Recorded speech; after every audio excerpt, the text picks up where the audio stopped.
You're listening to the Hour of the Time. I'm William Cooper. And I'm Pooh. And I'm Callie. Well, you guys want to do it? Yeah. Go for it. I pledge allegiance to the flag of the United States of America and to the republic for which it stands, one nation under God, indivisible, with liberty and justice for all. You see, folks, Pooh has been recruiting, and tonight we had a duet on the Pledge of Allegiance. Don't go away. Tonight, as usual, we'll be illuminating.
Since the earliest times, man has venerated the element of fire above all others. Even the most untutored savage seems to recognize in the flame something closely resembling the volatile fire that he believes dwells within his soul. The mysterious, vibrant, radiant energy of fire was beyond his ability to analyze, yet he felt its power. It could be debated that as man sat huddled in the cold, in the darkness of the night, watching as lightning struck a tree, and the tree burst into flames, that man in his primitive form believed that he saw the presence of God. Indeed, it may have been this fire in lightning form that began the tale of the angel of light, flung to the earth after rebelling against God, and man picking up a burning branch, keeping it alive, the living fire. When it began to grow smaller and the light grow dim, he would quickly rush and get another branch and light it afire and watch it until maybe he fell asleep and it went out. And the next time he found a tree burning from a lightning strike, maybe there were 2 or 3 in the party, and maybe they took turns and kept it going. And maybe it was this fire that caused man to ignite the first spark of intelligence and for the first time have original thought. For the philosophers of fire were certainly the first leaders, the first priests. They hoarded the secret from the others, and that has been their pattern on to this day. The vibrant, mysterious, radiant energy of fire was beyond his ability to comprehend. Yet he felt its power. And knowing that the sun was the only thing in the heavens that brought warmth, it was then a very short distance to the connection that the fire came from the sun, and the sun was the symbol of the mighty force of God. And of course, many believe that the sun was indeed God.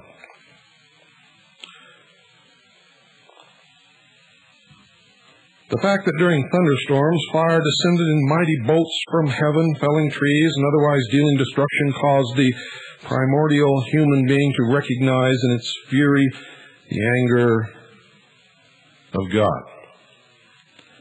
Later, when man personified the elements and created the multitudinous pantheons which now exist and have existed throughout history, he placed in the hand of his supreme deity the torch, the thunderbolt, or the flaming sword, and upon his head a crown, its gilded points symbolizing the flaming rays of the sun, and all crowns on all of the heads of kings and emperors and mighty sultans have been the symbols of the rays of the sun.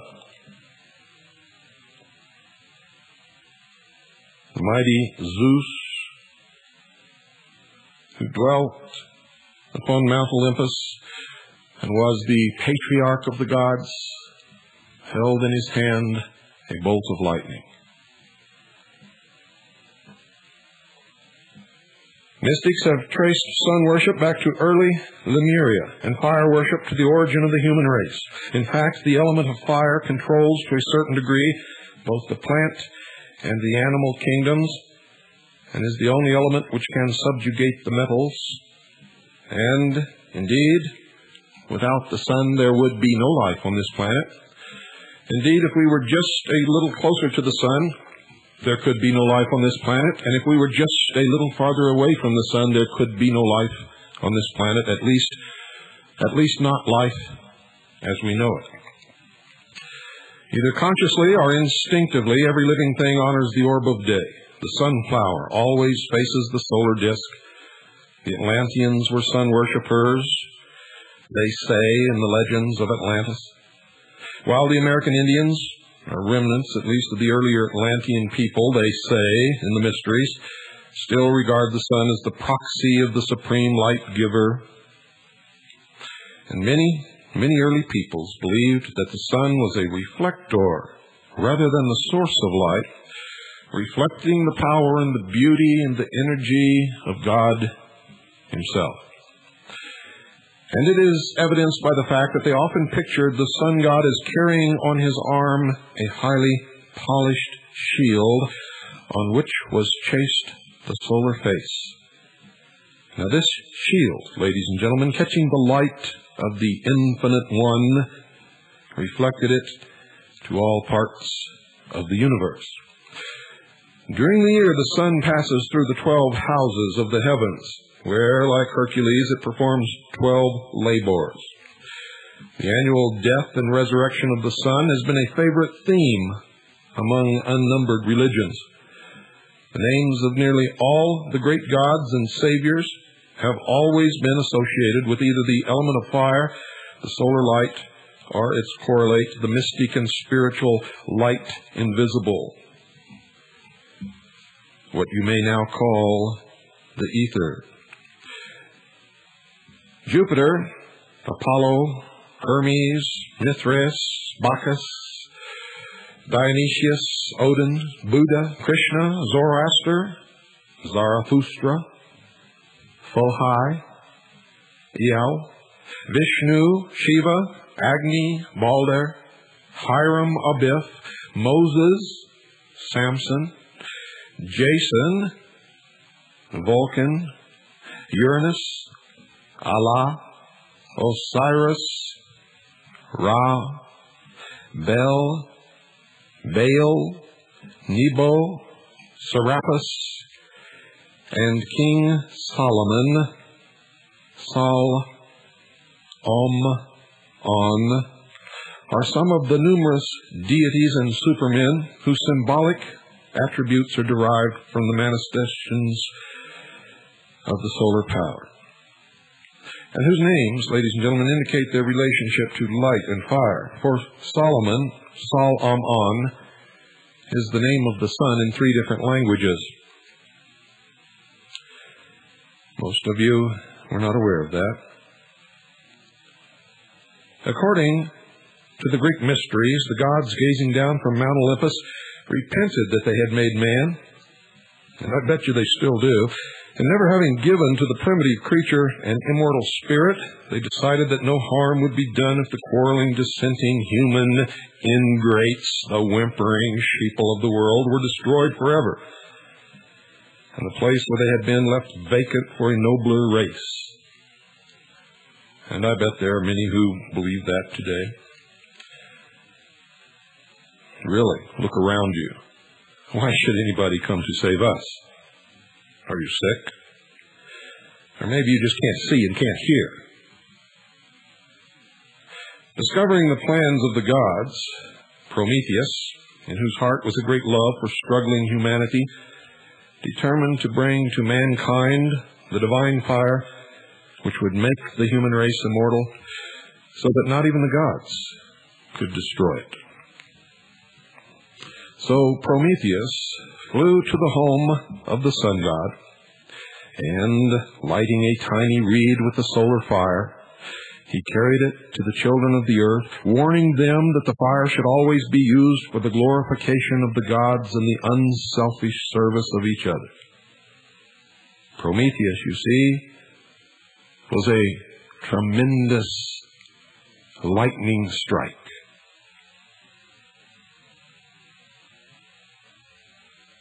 And the myth, the story of Prometheus, is the metaphor of the ancients used to explain what happened because they didn't know anything about lightning or electricity, or, for that matter, much about fire itself.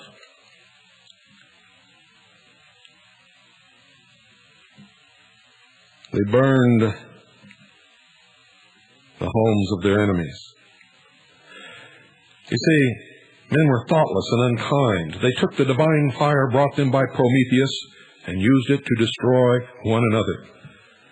They burned the homes of their enemies.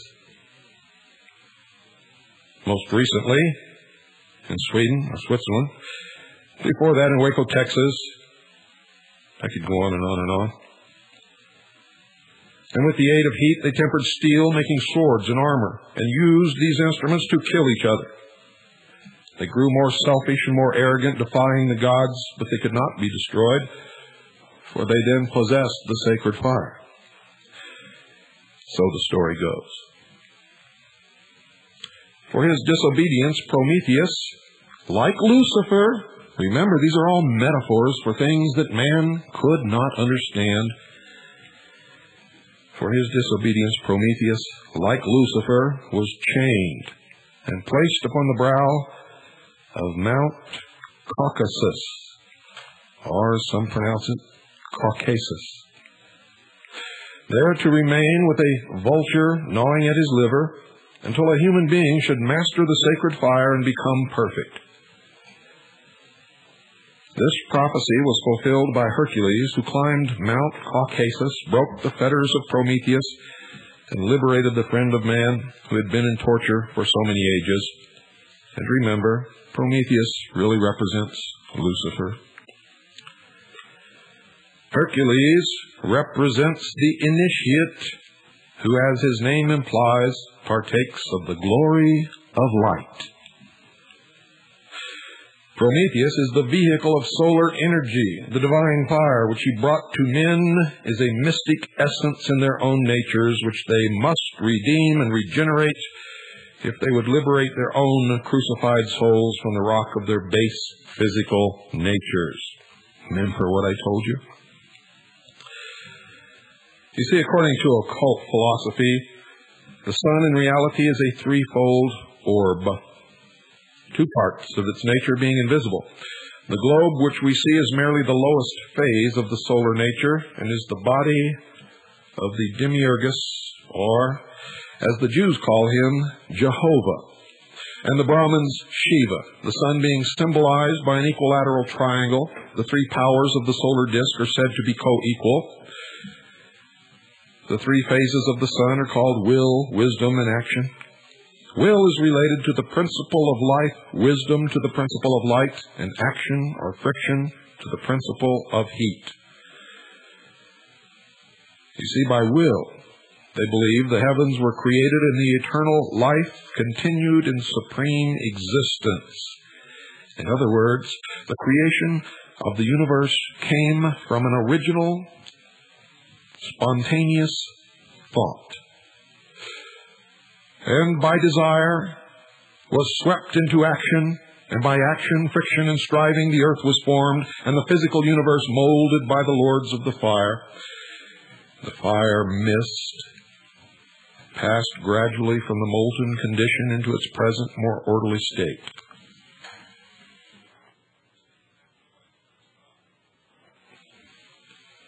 Thus heaven and nature were formed.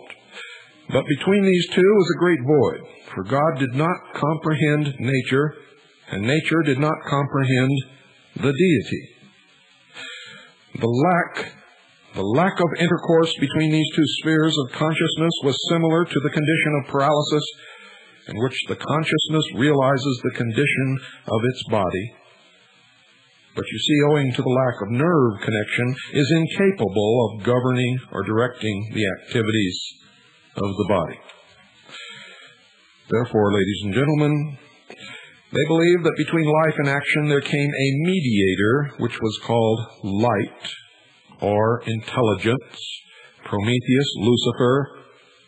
It matters not what you call it. Light partakes of both life and action.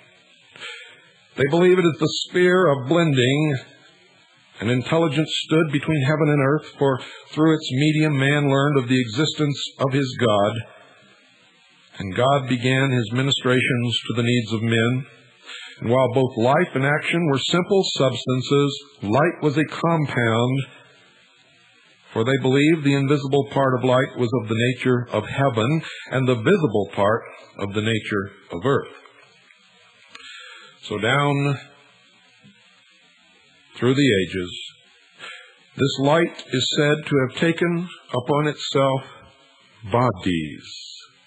And although these bodies have borne witness to that light, the great spiritual truth of the mysteries behind the symbol of the embodied light is that in the soul, they believe, of every creature within whose mind intelligence is born, there dwells a spirit which assumes the nature of this intelligence.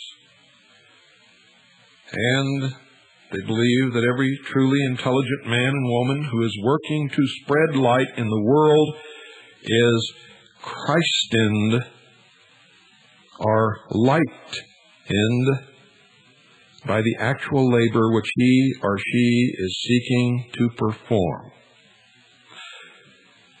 The fact that light, which represents intelligence, partakes of the natures of both God and the earth, is proved, they believe, by the names given to the personifications of this light. For at one time, they were called the sons of men, and at another time, the sons of God. The initiate in the mysteries was always instructed concerning the existence of three sons, the first of which, the vehicle for God the Father, enlightened and warmed his spirit. The second, the vehicle of God the Son, enfolded and broadened his mind. The third, the vehicle of God the Holy Spirit, nourished and strengthened his body. Light is not only a physical element to these people, it is also a mental and spiritual element. And in the temple, the disciple is told to revere the invisible Son even more than the visible one, for every visible thing is only an effect of the invisible or causal, the generative force represented by an obelisk. And as God is the cause of all causes, he dwells in the invisible world of causation and always in the Trinity, and is represented by the symbol in the Greek alphabet, delta.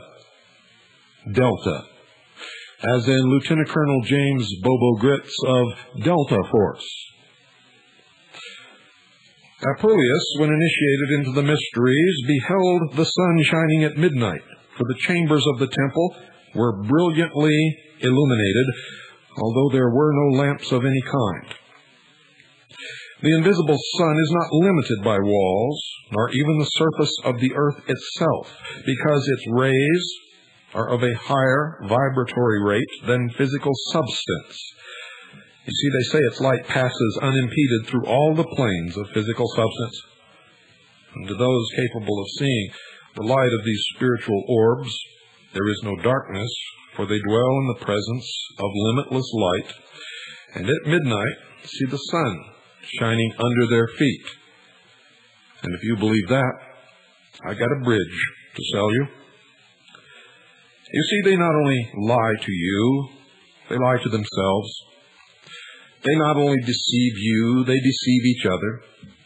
They not only manipulate you, but they manipulate all those below them who have not risen to the degree of initiation, or they understand that they have been deceived on the lower rungs of the ladder and begin to see the light.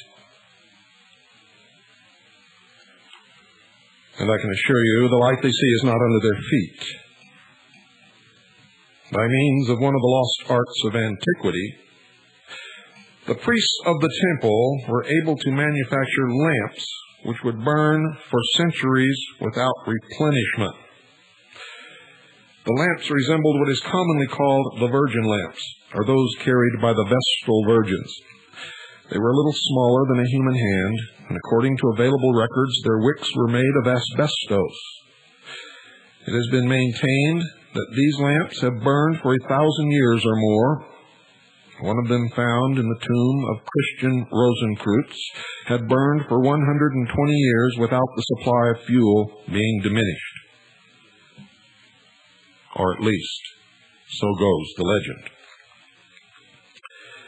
It is supposed that these lamps, which incidentally burned in hermetically sealed vaults without the aid of oxygen, you see what I mean? It was supposed that they were so constructed that the heat of the flame extracted from the atmosphere a substance which took the place of the original fuel as rapidly as the mysterious oil was consumed. Hargrave Jennings collected many years ago numerous references concerning the times and places where these lamps have been found. And in the majority of cases, however, they went out shortly after the vaults were opened, or else were broken in some strange way so the secret was not discovered. Or maybe there just was no secret at all, or maybe those who opened the vault and said they found the lamp burning were lying. No one really knows, and no one is likely to, since there is no proof of any of this at all. Concerning these lamps, Mr. Jennings writes, quote, "The ancient Romans are said to have preserved lights in their sepulchres many ages by the oiliness of gold." And here steps in the art of the Rosicrucians, alchemy. And remember what I told you, these are all metaphors for something much deeper that mean quite a different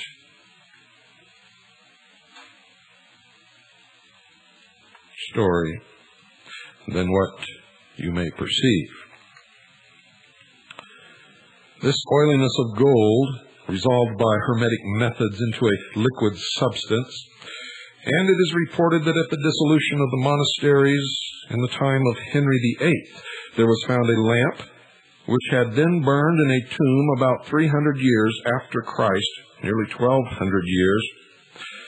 And two of these subterranean lamps are to be seen in the Museum of Rarities at Leiden in Holland, Netherlands. And one of these lamps in the papacy of Paul III was found in the tomb of Tullia, so named, Cicero's daughter, which had been shut up 1,550 years. Now, Madame Blavatsky, in her tome entitled Isis Unveiled, gives a number of formulae for the making of ever-burning lamps and states in a footnote that she herself saw one made by a disciple of the Hermetic arts, which she claims had burned steadily without fuel for 6 years previous to the publication of her book. It's sad, however, that upon publication of her book, those who asked to see the lamp were told that the fire had gone out. So the ever-burning lamp was, of course, a most appropriate symbol, ladies and gentlemen, of the eternal fire in the universe. Remember, all of these stories are metaphors. And while chemistry has denied the possibility of manufacturing one, the fact that many have been made and seen over a period of thousands of years is a warning against dogmatizing. Get the message? In Tibet, the Lama magicians have discovered a system of lighting rooms by means of a luminous ball of phosphorescent greenish-white color, which increases in luminosity when ordered to do so by the priests, and after the departure of those who are in the chamber, it gradually becomes fainter until only a spark remains, which burns continuously. But since Tibet has been occupied by communist China for so many years, there is no way to check this or determine whether or not it is true. And after seeing the Dalai Lama at the Earth Summit in Rio de Janeiro, I wouldn't believe anything that he said. This apparent miracle is no more difficult, according to the mysteries, to explain than another performed by the Tibetans.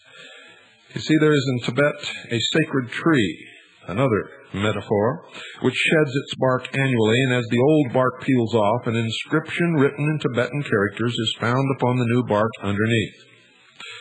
These secrets of so-called savage and primitive peoples incessantly refute the ridicule which Caucasians almost invariably view the culture of other races. The Druid priests in Britain, recognizing the sun as the proxy of the supreme deity, used a ray of solar light to start their altar fires. They did this by concentrating the ray upon a specially cut crystal or aquamarine set in the form of a brooch or buckle upon the front of the belt of the arch-druid, and this brooch was called the Liath Mysakith, and I believe that I pronounced that sort of right. It's spelled Liath, the second word, Meisicith. And this was supposed to possess the power of drawing the divine fire of the gods down from heaven and concentrating its energies for the service of men. And this is a prime example of how ancient man, in his misunderstanding of science and what he was really dealing with, concocted a metaphor to explain how this crystal was able to start a fire. The buckle was, as we all know, of course, a burning glass or a magnifying glass. And many of the nations of antiquity so revered the fire and light of the sun that they would not permit their altars to be lighted by any other means than the concentration of the sun's rays through a burning glass. And in certain of the ancient temples, ladies and gentlemen, specially arranged lenses were placed in the ceiling at various angles so that each year at the vernal equinox, the sun at high noon would send its rays through these glasses and light the altar fires which had been specially prepared for this occasion. The priests considered this process equivalent to the gods having actually lighted the fires for themselves, and the Son was said to be doing the Father's work at the Most High. In other legends, the Most High God, represented by the sun in its highest position in the sky, in honor of Pooh, spelled H-U, the supreme deity of the Druids, the people of Britain and Gaul celebrated an annual lighting of fires on what they termed Midsummer's Day. One of the reasons why mistletoe was sacred to the Druids was because many of the priests believed that this peculiar parasitic plant fell to the earth in the form of lightning bolts. Sound familiar? And that wherever a tree was struck by lightning, the seed of the mistletoe was placed within its bark. In the great length of time the mistletoe remained alive after being cut from the tree had much to do with the veneration showered upon it by the Druids. That this plant was also a powerful medium for the collection of the mysterious cosmic fire circulated through the ethers was discovered by the early priests, who believed this and who valued the mistletoe because of its close connection with the mysterious astral light, which is in reality the astral body of the earth. And concerning this, Eliphas Levi writes in his History of Magic, and I quote, "The Druids were priests and physicians, curing by magnetism and charging amulets with their fluidic influence. Their universal remedies were mistletoe and serpent's eggs, because these substances attract the astral light in a special manner."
The solemnity with which mistletoe was cut down, they believed, drew upon this plant the popular confidence and rendered it powerfully magnetic. Magnetic.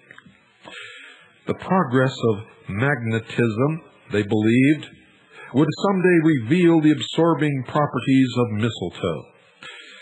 So they understood and believe that they still understand the secret of those spongy growths which draw the unused virtues of plants and become so charged with tinctures and saviors. Mushrooms, truffles, gall on trees, and the different kinds of mistletoe are employed and the mysteries with understanding by a medical science which will be new because it is old. Certain plants, minerals, and animals have been held sacred among all nations of the earth because of their peculiar sensitiveness to the claimed astral fire. The cat, sacred to the city of Bubastis in Egypt, is an example of a peculiarly magnetized animal.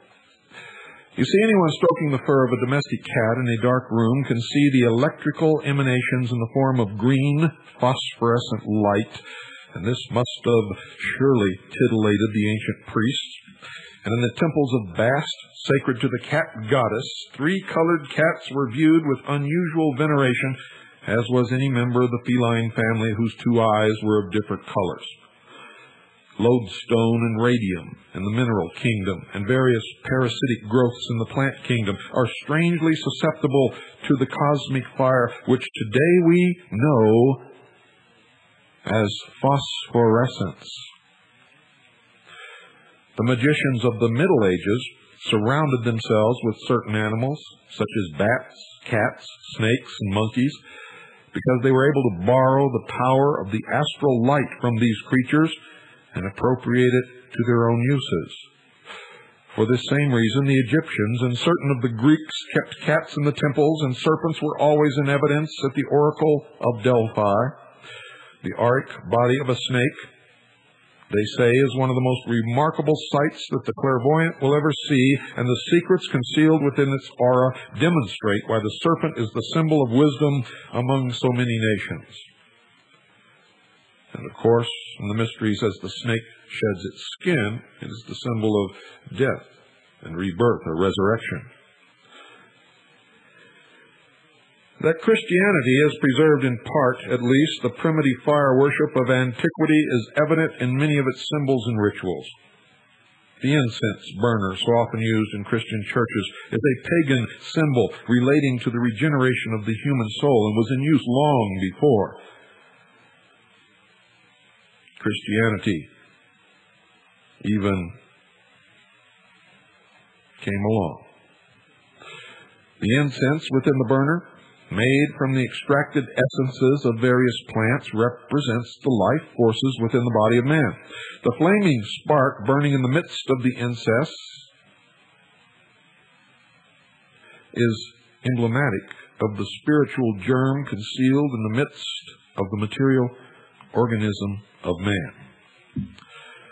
You see, the spiritual spark in the mysteries is an infinitesimal part of what they call the divine flame, or the great fire of the universe, from whose flaming heart the altar fires of all his creatures have been lighted. The spark of life gradually consumes the incense, so the spiritual nature of man, through the processes of regeneration, gradually consumes all the gross elements of the body, transmuting them into soul power, symbolized by the smoke, and as a person ages, he therefore grows wiser.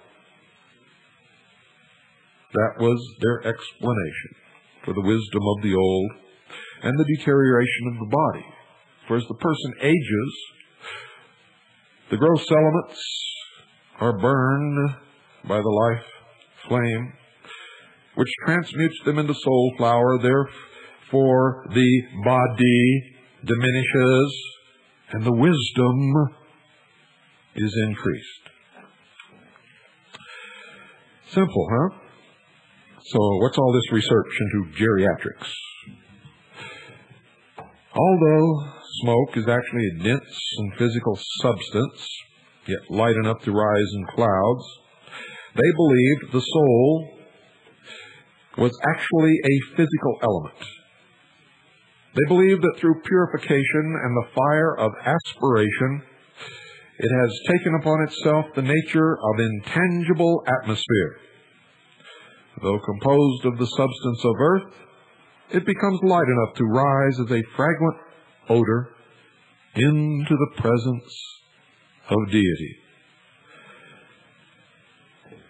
While Some authorities have held that the form of the cross was derived from an ancient Egyptian instrument called the Nilometer, used for measuring the inundations of the Nile. Others hold the opinion that the symbol had its origin in the two crossed sticks used by primitive peoples to generate fire by friction. In the History of Freemasonry, written by Mackey, 33rd degree Freemason, and this particular edition printed in 1898, there is only one cross listed in the entire 7 volumes. And it is the swastika. The use of the bell towers and campaniles in the construction of the cathedrals of medieval Christianity, also the more familiar conventionalized church steeple, may be traced back to the fire obelisks of Egypt, which were placed in front of the temples to the superior deities representing the generative force or the rays of the sun, the male principle. All pyramids are symbols of fire, while the heart used on Valentine's is merely an inverted candle flame and is not in the shape of the human heart and never has been. The maypole had its origin in similar antiquity, where it is both a phallic symbol and an emblem of the cosmic fire, the generative force, and the dancing of the maidens around the maypole was, ladies and gentlemen, supposed to bring increased fertility to the land. For the maypole, again, in case you've forgotten the last few sentences, represented nothing less than the phallus.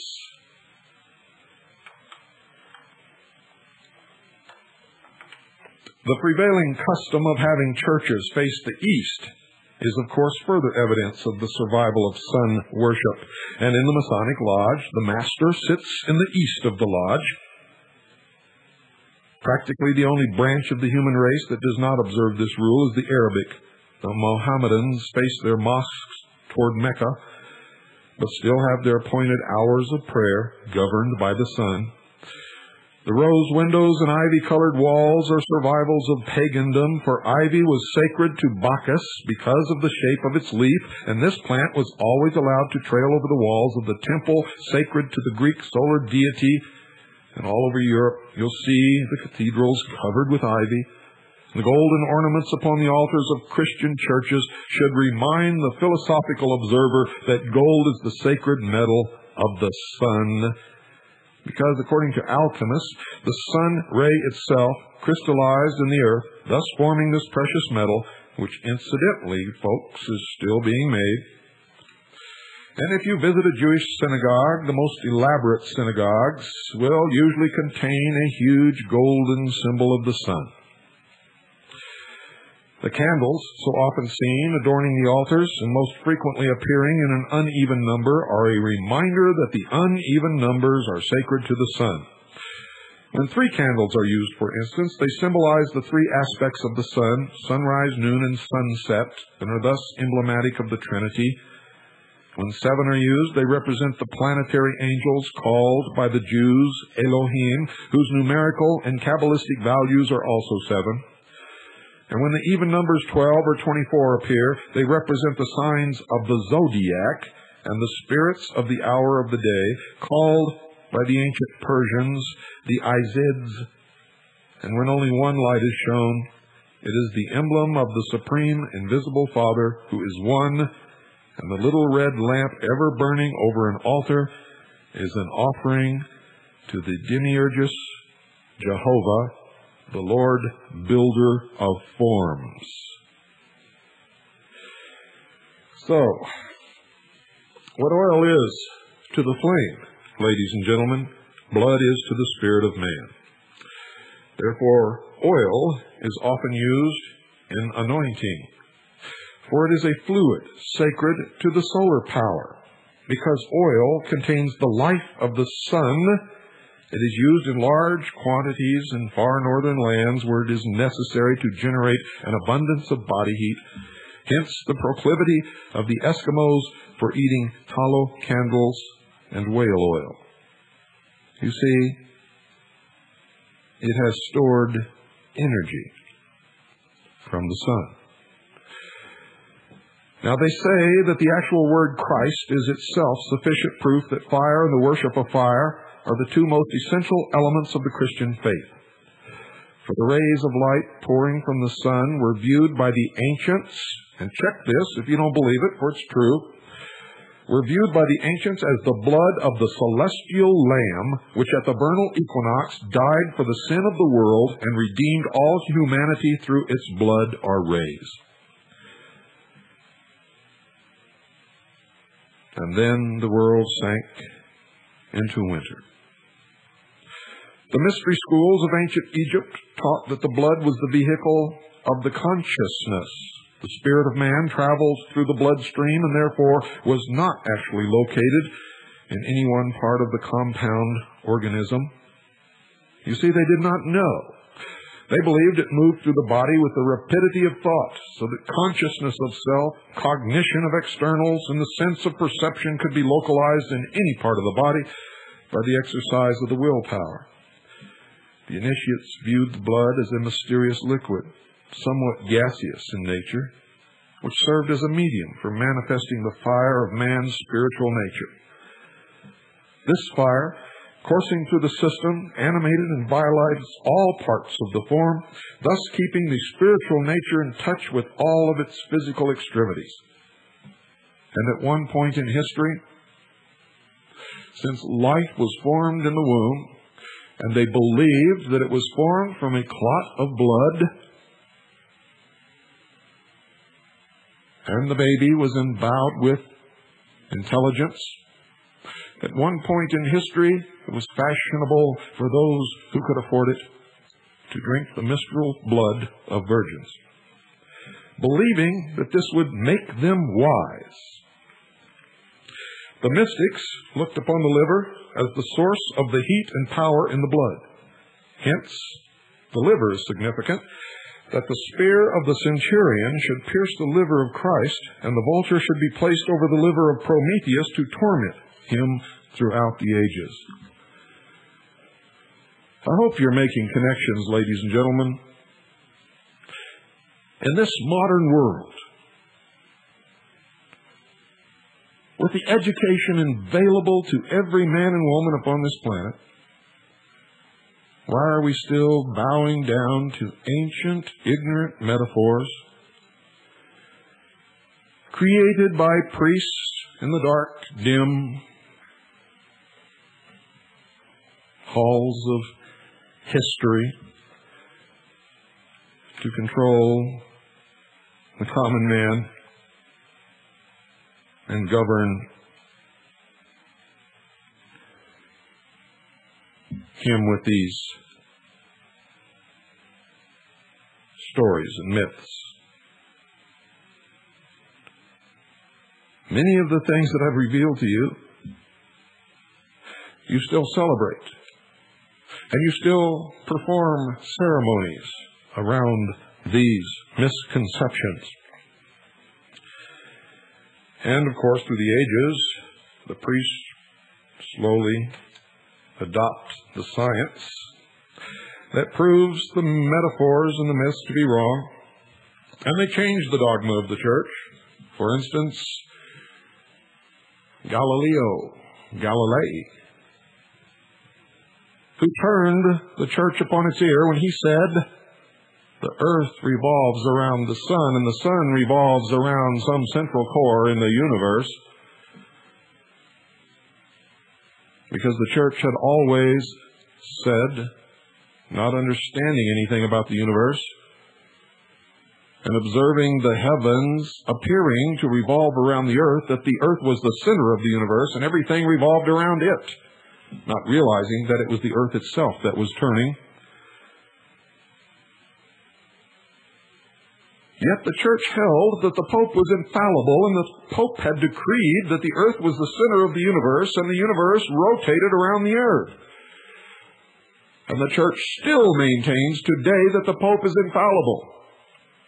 How can this be?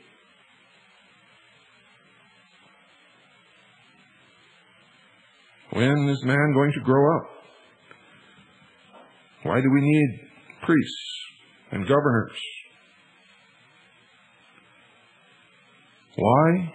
Because at the present time and throughout the history of the earth, we have been stupid, ignorant, and for the most part, apathetic.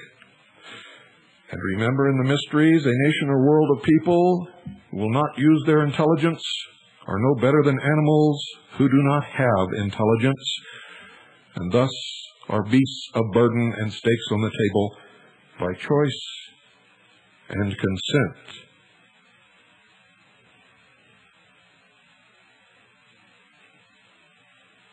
Makes you think, doesn't it?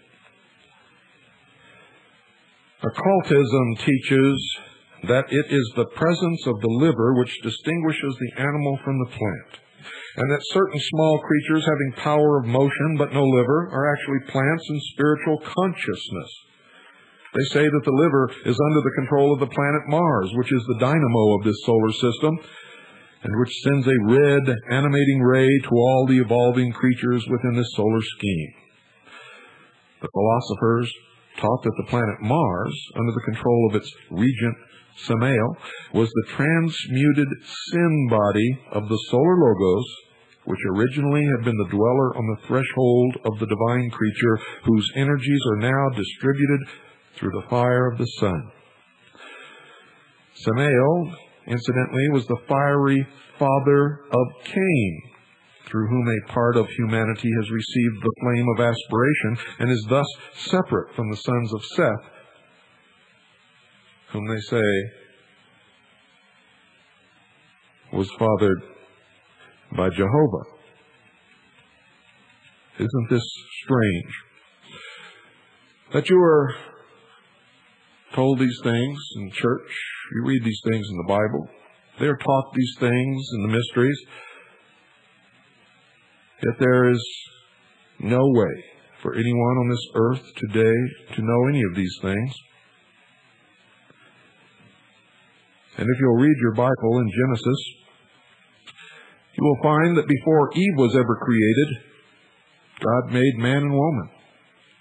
There were men and women on this earth according to Genesis, according to those of you who say that the Bible is infallible, and if you believe that, you must believe, because it says it,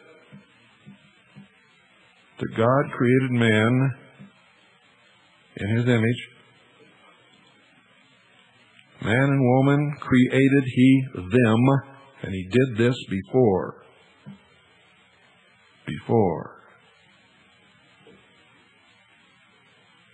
The people that you've been taught came first.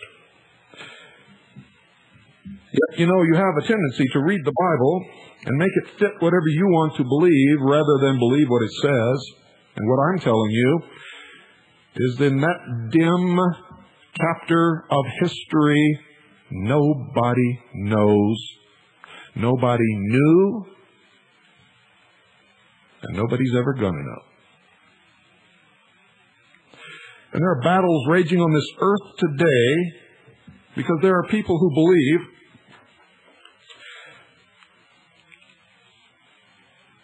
that Cain was sired through a tryst with Eve by Satan, and that Abel, sired by Adam and Eve, killed by Cain, and then another son, Seth, who made war against the sons of Cain. They're still fighting this battle today. Today, folks. Metaphors and myths and stories made up by priests in ancient times to preserve the security of their tribes, to explain away that which could not be explained.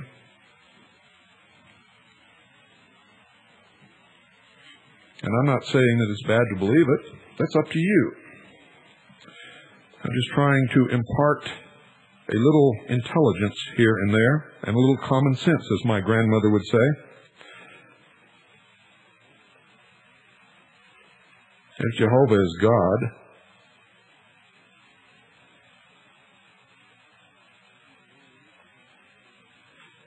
And if you believe, as I have been told by many Christians, that all things were planned from the beginning by God, then you have to believe that God created Satan and Lucifer. And if God created Satan and Lucifer, God is a tool, or I should say Satan and Lucifer are tools of God, created for a reason. So how could they be evil? I'm not saying they are or they're not. I'm just trying to generate a little logic here. I'm trying to make you think about this tonight, ladies and gentlemen. If that is true, that all things were created by God, and that all things were set in motion from the beginning, what does that mean to all of us? And why do we believe all these silly things that make it all mean even sillier things? What has happened to us? Good night. And yes, I believe in God, and God bless you all.